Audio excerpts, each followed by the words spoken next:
Welcome students. Today we will start to learn control statement in Python. As you know, what is a program? Program is a set of sequential statements. Now, if you want to change the sequence of the execution by repeating or skipping the execution of few statements, you can do by using control statements. So what is the use of control statement? It is used to alter the flow of execution of a program. There are different types of statements that control the flow of a program. There are three types of statements: sequential statements, conditional statements, and iterative statements. Sequential statements, as it is clear by name also, statements that are executed in sequential manner, where one statement is followed by another and no possibility of branching off to another action.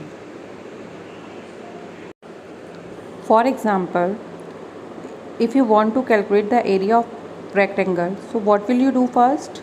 You will enter length and breadth of the rectangle. Then you can calculate the area and you can print the result. All steps are in sequential manner. Next statements are conditional statements.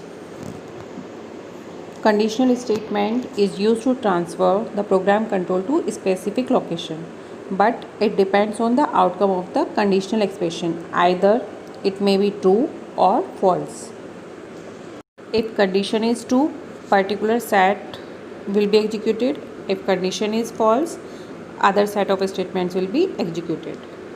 For example, a particular number is divided by 2, so it will be an even number, otherwise it is an odd number.